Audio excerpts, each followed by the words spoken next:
PPT clear है? आवाज़ clear? चलिए आज की क्लास स्टार्ट करते हैं। कल की क्लास में हमने पढ़ा था एमडीजी के बारे में, मिलेनियम डेवलपमेंट गोल। हमने पढ़ा था उसके 8 लक्ष्य क्या थे, 18 टारगेट क्या थे, कब शुरू किया गया था और कब तक उसकी समय अवधि थी कि उसके गोल को, टारगेट को पूरा किया जाएगा। भारत मिलेनियम डेवलपमेंट के गोल्स को अचीव करने में भारत की स्थिति क्या है, कितने गोल को अचीव किया, कितने गोल अभी पीछे रह गए हैं, कुछ गोलों में भारत आगे भी है।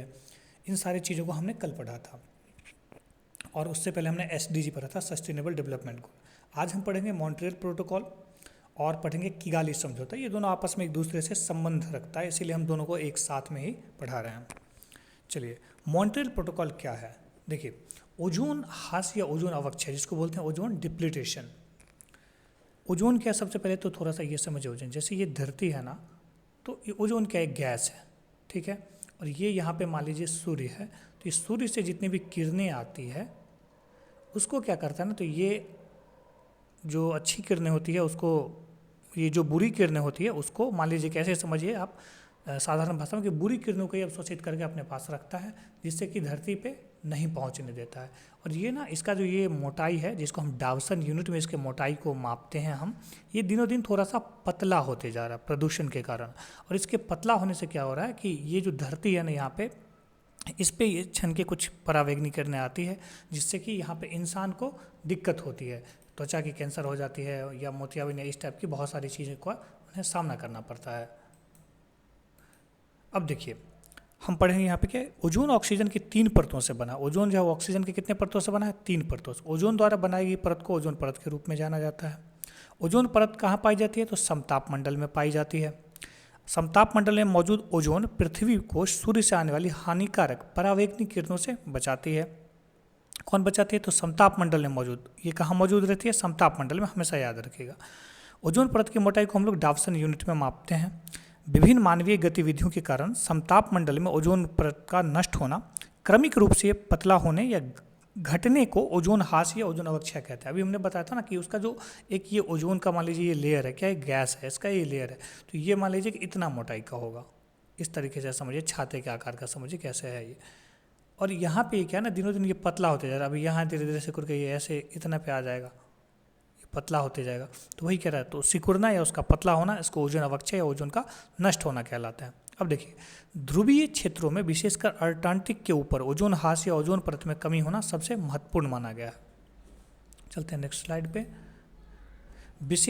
किसी विशेष क्षेत्र में ओजोन परत के गंभीर ह्रास, ओजोन छिद्र कहते हैं। किसी विशेष क्षेत्र में ओजोन परत के गंभीर ह्रास को ओजोन छिद्र कहा जाता है। ओजोन छिद्र किसको बोलते हैं? तो किसी विशेष में, मान लीजिए कहीं पर अटलांटिक सागर है, ये यहाँ पे है, और यहाँ पे मान लीजिए कि ओजोन का लेयर ऐसे है और यहाँ पे कोई होल हो गया, तो इसको बोलेंगे ओजोन छिद्र, क्योंकि ओजोन के अंदर है। मान लीजिए पृथ्वी यहाँ होगा, तो ये जो है ना ओजोन छिद्र कहलाएगा।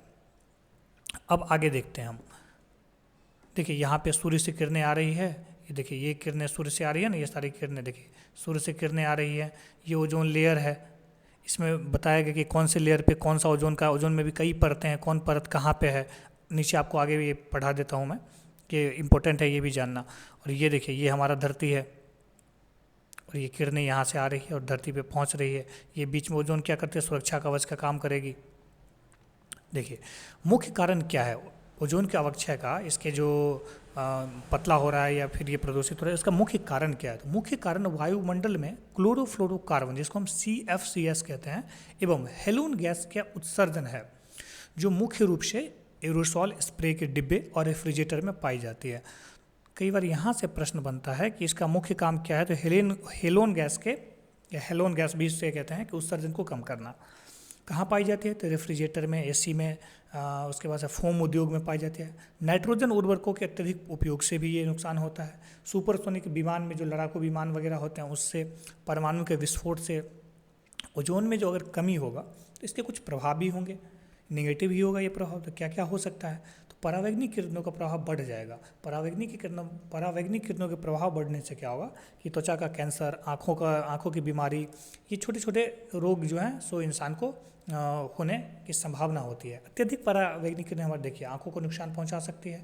यह वैश्विक तापमान के बढ़ने के कारण भी हो सकती है कि वैश्विक तापमान बढ़ रहा है। मान लीजिए ये धरती पे अगर यहाँ पे सूर्य की किरणें आ रही है यहाँ से, यहाँ पे मान लीजिए कि ये ओजोन है, ऐसे समझिए, यहाँ पे ये सूरज है, सूरज से यहाँ पे किरणें आएगी, और ये अगर मोटा रहेगा ये इसका लेयर, तो ये क्या करेगा, इस किरणों को रोकेगी।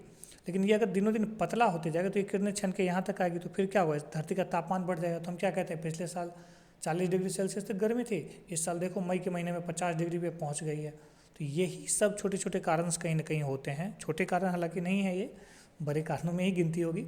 तो ये मैं बताने के लिए बताया हूँ कि इस तरीके से जो है सो तापमान में वृद्धि होती है और ये पौधों को भी नष्ट कर देती है। ओजोन परत समताप मंडल का निचला क्षेत्र होता है। यहाँ से भी क्वेश्चन कई बार आते हैं, तो इसको याद रखें कि ये क्या है, निचला क्षेत्र है किसका, समताप मंडल का, जो पृथ्वी से लगभग 20 से 30 किलोमीटर की दूरी पर स्थित है। ओजोन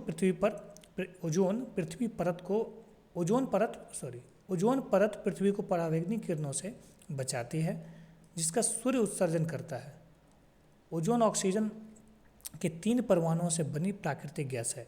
मॉन्ट्रियल प्रोटोकॉल एक अंतर्राष्ट्रीय संधि है जिस पर 16 सितंबर 1987 को हस्ताक्षर किया गया था। कब किया गया था, 16 सितंबर 1987 को।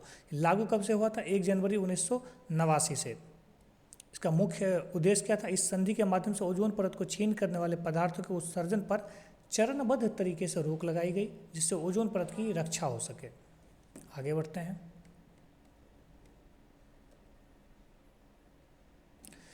इस संधि के व्यापक कार्यान्वयन और अंगीकरण के कारण अंतर्राष्ट्रीय सहयोग के लिए सबसे अच्छा उदाहरण है।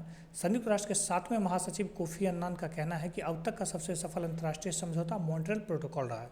लगभग 100 मानव निर्मित रसायनों को ओजोन डिप्लेटिंग सब्सटेंस, ओडीएस कहते हैं इसको, ओडीएस। देखिए हमने बताया था आपको, ओडीएस का फुल फॉर्म याद रखिएगा कि ओजोन डिप्लेटिंग सब्सटेंस ये होता है, लिख देता हूँ मैं, ओजोन डिप्लेटिंग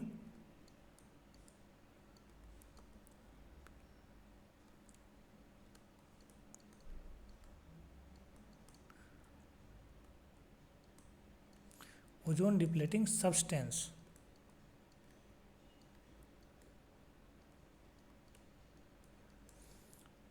इस पैड पे मुझे लिखने की थोड़ी सी आदत नहीं है, इसीलिए कर्सर थोड़ा आगे पीछे हो जा रहा है। खैर आप लोग इसको समझ लो, अपने लैंग्वेज में, अपने हैंडराइटिंग में नोट कर लीजिएगा। जिसमें सभी 197 संयुक्त राष्ट्र राज्य सदस्यों द्वारा अनुमोदित किया गया था। संयुक्त राष्ट्र की सभी पार्टियों को ओडीएस के विभिन्न समूहों को चरणबद्ध करने, ओडीएस व्यापार को नियंत्रित करने, देखिए ये पॉइंट्स पर नोट करिएगा कि क्या क्या इसका काम था। वार्षिक डेटा रिपोर्ट, राष्ट्रीय लाइसेंसिंग और अन्य संबंधित मामलों में के माध्यम से ओडीएस आयात और निर्यात को नियंत्रित करने के लिए अलग अलग जिम्मेदारियां दी गई थी। अब देखिए प्रोटोकॉल था इसका क्या था, कुछ अनुच्छेद थे, कुछ प्रावधान थे। तो यहाँ पे दिया गया है कि अनुच्छेद 2 में क्या था, तो नियंत्रण का उपाय था। 3 में क्या था, नियंत्रण के स्तर की गणना थी। 4 में क्या था, गैर दलों के साथ व्यापार का नियंत्रण था। 5 में था विकासशील देशों की विशेष स्थिति। डेटा की रिपोर्टिंग 7 में थी। गैर अनुपालन 8 में थी। तो ये कुछ आपका अनुच्छेद और उसके प्रावधान है, तो इसको नोट डाउन कर लीजिए, कई बार यहाँ से भी प्रश्न बनने की आशंका रहती है। अब आते हैं कि इसका मुख्यालय, संयुक्त राष्ट्र पर्यावरण कार्यक्रम का मुख्यालय कहाँ पे है, नैरोबी केन्या में। वैसी पार्टियां जो शासकीय निकाय और ओपन एडेड वर्किंग ग्रुप है जो वार्षिक आधार पर तकनीकी सहायता प्रदान करते हैं, पार्टी को ओजोन सचिवालय द्वारा सहायता प्रदान की जाती है, जिसका मुख्यालय कहाँ है, नैरोबी में। अब देखिए बहुपक्षीय कोष, अब हम पढ़ेंगे इसका बहुपक्षीय कोष क्या है। यह बहुपक्षीय कोष वर्ष 1991 के संधि के अनुच्छेद 10 के तहत स्थापित किया गया था। अनुच्छेद 10 के तहत यह स्थापित किया गया था। कब, वर्ष 1991 में। यह कोष क्या करते थे, विकासशील देशों को वित्तीय और तकनीकी सहायता प्रदान करती है। किसको, विकासशील देशों को वित्तीय और तकनीकी सहायता प्रदान करती है। इन देशों में देखिए एक चीज़ याद रखिएगा, जब भी विकासशील और विकसित देश रहे तो थोड़ा सा यहाँ फर्क समझ लीजिए। विकसित मतलब जो विकास कर चुका है, वो संपन्न है, जैसे अमेरिका हो गया, वो विकसित देशों में आएगा। भारत क्या अभी विकासशील है, ये विकसित होने की ओर अग्रसर है। ये पूर्ण रूप से विकसित नहीं हुआ, अभी ये विकास के क्रम में है, राह में है, प्रोसेसिंग हो रही है इसकी। बहुत सारे गोल्स होते हैं जो वर्ल्ड लेवल पे हमें अचीव करने पड़ते हैं। जैसे अभी मोदी जी गए हुए थे COP 22 या 23 में, तो उन्होंने कहा था कि हम कार्बन उत्सर्जन का नेट जीरो 2070 तक अचीव कर लेंगे। तो इस सब तरीके की जो बहुत सारी चीज़ें हैं जिसकी वजह से हमें ये दिखाया जाता है कि हम विकासशील में आते हैं या विकसित में आते हैं। इन सब लक्ष्यों को जब हम धीरे धीरे अचीव करते जाएंगे तो हम भी एक दिन, या जो भी कंट्रियाँ करती जाएंगी, वो विकासशील से विकसित की ओर अग्रसर होगी। बहरहाल आइए इस पे, इन देशों में मॉन्ट्रियल प्रोटोकॉल के नियंत्रण के उपायों के अनुपालन के लिए प्रति व्यक्ति वार्षिक खपत और ODS का उत्पादन 0.3 किलोग्राम से कम होना चाहिए। ये पॉइंट इंपॉर्टेंट है, नोट कर लीजिए।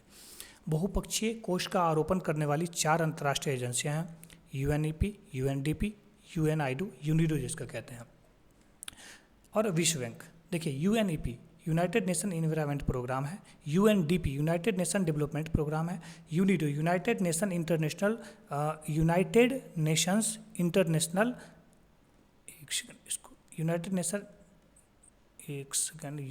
नेशन इंटरनेशनल, ये आपका DO UNIDO, थोड़ा सा मैं कंफ्यूज हो रहा हूँ यहाँ पे। चलिए आगे स्लाइड में मैं इसको नोट करवाता हूँ, UNIDO का फुल फॉर्म क्या है।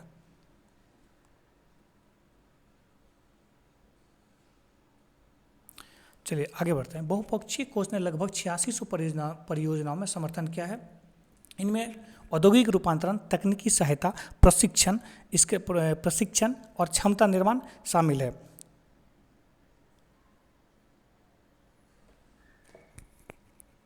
उसके बाद देखिए, जिनकी कीमत 3.9 बिलियन अमेरिकी डॉलर है। बहुपक्षीय कोष के समर्थन से कई विकासशील देशों ने ODS को समाप्त करने के लिए अपनी कटौती लक्ष्य को पार कर लिया है।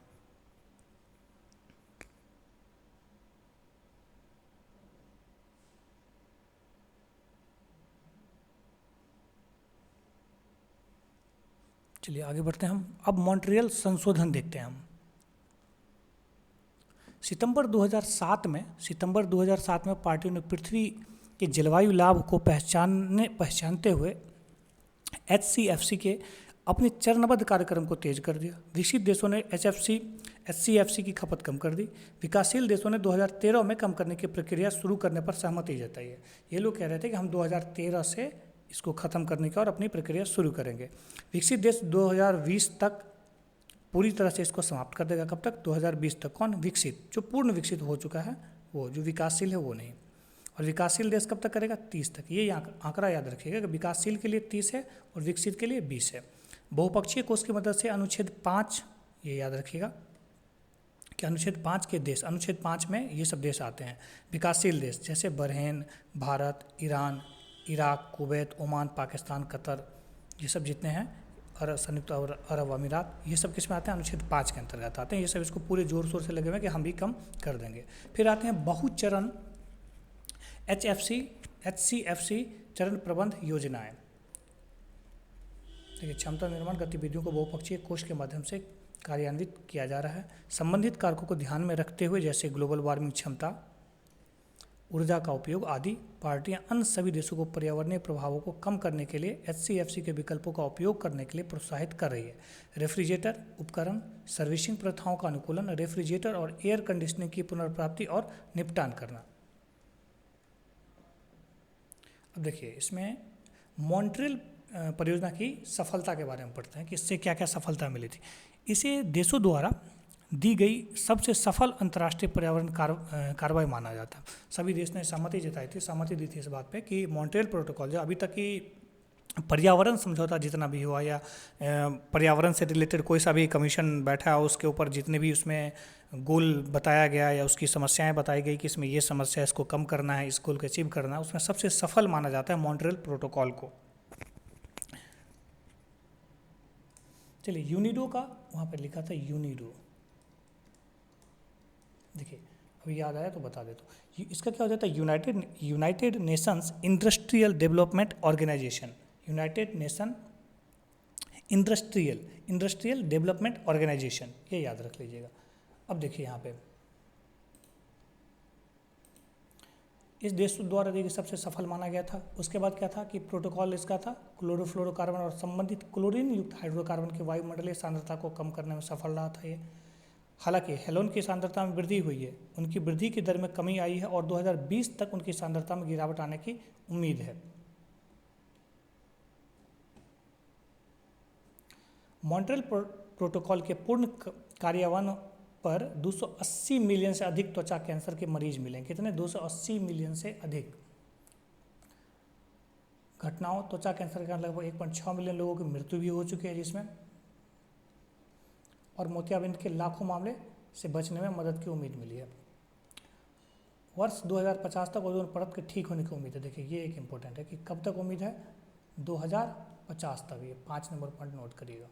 उसके बाद प्रोटोकॉल की पार्टियां द्वारा 1990 के स्तरों की तुलना ओडीएस में चरणबद्ध तरीके से 98% तक की कमी है। कितने प्रतिशत? 98%। किस स्तर पर? तो 1990 के स्तर पर। ये याद रखिएगा। कितना प्रतिशत? 98। किस स्तर पर? 1990। अब देखिए मॉन्ट्रियल प्रोटोकॉल, इससे संबंधित एक दो क्वेश्चन देख लेते हैं क्योंकि किगाली संशोधन भी इसी से संबंधित है। मॉन्ट्रियल प्रोटोकॉल में किगाली संशोधन में HFC, जिसको हम हाइड्रोफ्लोरोकार्बन कहते हैं, की खपत में 240 के दशक के अंत तक कितनी सीमा की परिकल्पना की गई है? देखिए इसमें 80 से 85% रखा गया था। ये याद रखिएगा।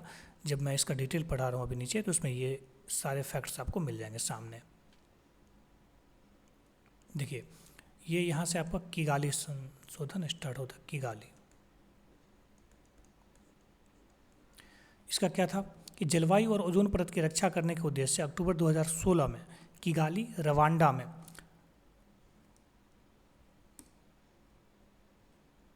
ओजोन परत को नष्ट करने वाले पदार्थों पर मॉन्ट्रियल प्रोटोकॉल के पक्षकारों की 28वीं बैठक, कैवी बैठक थी ये? 28वीं बैठक के दौरान 170 से अधिक देशों ने प्रोटोकॉल में संशोधन करने पर सहमति व्यक्त की थी। किगाली संशोधन का उद्देश्य था हाइड्रोफ्लोरोकार्बन, जिसको हम HFC के कहते हैं, कि उत्पादन और खपत में कटौती करके उन्हें चरणबद्ध तरीके से कम करना। किगाली संशोधन के साथ मॉन्ट्रियल प्रोटोकॉल ग्लोबल वार्मिंग के खिलाफ एक अधिक शक्तिशाली साधन बन गया था। संशोधन इसका हुआ था 1 जनवरी 2019 को। इसमें 20 पार्टियों ने सहमति जताई थी। इसका जो लक्ष्य था वो 2047 तक अचीव करना था। कितना? तो 80% से अधिक की मात्रा को कम करना था। इसका लक्ष्य था कि 2047 तक जो HFC में खपत है उसको 80% से अधिक की मात्रा को हम कम कर देंगे।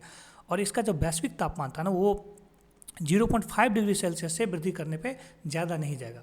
माना जा रहा था कि उससे ज़्यादा अगर करेंगे तो पर्यावरण के लिए बहुत ही ज़्यादा नुकसान होगा, तो 0.5 डिग्री सेल्सियस तक ही हम इसको रखेंगे। इसीलिए मॉन्ट्रियल प्रोटोकॉल को में किगाली संशोधन में 2040 के दशक के अंत में HFC की खपत में 80 से 85% की कमी की परिकल्पना की गई थी। आपका किगाली संशोधन में बस यही कुछ फैक्ट्स हैं जो मॉन्ट्रियल प्रोटोकॉल से रिलेटेड थे। इसके अलावा किगाली में बहुत ज़्यादा कुछ नहीं है पढ़ने के लिए। और देखिए उन्हीं चीज़ों को पढ़िए जहाँ से क्वेश्चंस आ रहे हैं, जो पूछे जा रहे हैं पैटर्न। हमें अभी एग्ज़ाम क्रैक करना है, अभी हम PhD नहीं कर रहे हैं। इस एग्ज़ाम को क्रैक करेंगे, उसके बाद हम PhD में एडमिशन लेंगे। तो हमें अभी उन चीज़ों को पढ़ना है जहाँ से क्वेश्चन आ रहे हैं, जो टॉपिक्स हमारे सिलेबस में शामिल है, ना कि उन टॉपिक से रिलेटेड जितने भी चीज़ दिए हुए हैं सारों को पढ़ते जाओ। इनसे क्या होगा ना कि आप जो पढ़ना है उसको पढ़ नहीं पाओगे। आपको लगेगा इतना सा सिलेबस है, पढ़ते पढ़ते आप इतना तो कवर करोगे, ये कवर नहीं होगा। इसीलिए क्या पढ़ना है, इससे ज़्यादा इंपॉर्टेंट ये भी है कि क्या छोड़ना है, हमको क्या नहीं पढ़ना है, ये पता होना चाहिए। अगर वो पता रहेगा तो आप बहुत कुछ चीज़ों को छांट के चल सकते हो, जिससे कि आपकी कम टाइम में, कम मेहनत में अच्छी प्रिपरेशन हो सकती है। देखिए अभी ये क्वेश्चन पूछ रहा था कि कितने किलोग्राम तक कम करने की बात की गई, तो ऊपर ही पढ़ाया हूँ मैं कि 0.3 किलोग्राम तक था। देखिए ये कि मॉन्ट्रियल प्रोटोकॉल के कार्यान्वयन में के लिए एक बहुपक्षीय कोष की स्थापना विकासशील देशों को वित्तीय और तकनीकी सहायता प्रदान करने के लिए की गई थी। ठीक है, यहाँ तक तो पूछ रहा है कि ये कितने प्रति व्यक्ति खपत जो है सो कम करने की बात की गई थी। तो 0.3 किलोग्राम ऊपर पढ़ाया हूँ PDF में।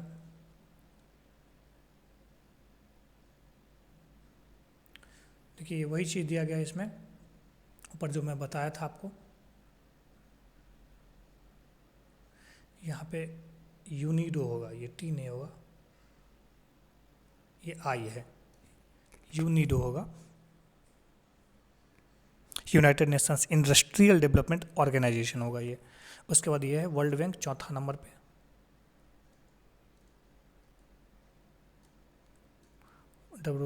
WORLD, वर्ल्ड बैंक,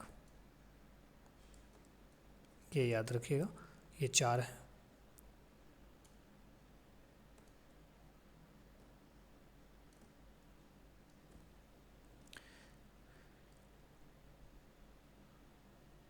देखिए किगाली और मॉन्ट्रियल प्रोटोकॉल ये दोनों आपका समाप्त हो गया। इनमें जो भी कुछ इंपॉर्टेंट था एग्ज़ाम के दृष्टिकोण से वो मैंने आपको कवर करवा दिया है। पीडीएफ के अलावा मैं जहाँ जहाँ सर्कल करता हूँ, जहाँ कुछ छोटी छोटी नोट्स मैं बताता हूँ आपको, कहीं पे 0.3 किलोग्राम बताया गया है, कहीं पे 0.5 डिग्री सेल्सियस बताया गया, या कुछ भी एक्स्ट्रा, उसको नोट डाउन करते चले। वो एग्ज़ाम के दृष्टिकोण से बहुत ही महत्वपूर्ण है और उसको नोट करेंगे तो आपको उससे क्वेश्चंस बनेंगे। क्वेश्चन इन्हीं छोटे छोटे चीज़ों से निकल करके आते हैं। चलिए आज के लिए इतना रहने देते हैं। कल की क्लास में हम पढ़ते हैं मैथ की कुछ क्लासेज हैं जो कल निशांत सर लेंगे आपके, और फिर पर्यावरण में जो 1-2 चैप्टर बच गया उसको मैं कल कंप्लीट करूंगा, और रेस्ट ऑफ चैप्टर संडे को एक ही साथ में पूरा कंपाइल कर दूंगा। इसमें 4-5 चैप्टर बचे हुए हैं, टॉपिक बचे हुए हैं, इसको मैं एक ही साथ कंपाइल कर दूंगा। चलिए आज के लिए इतना रहने देते हैं। आपका ये कंप्लीट हो गया। गुड नाइट सभी को।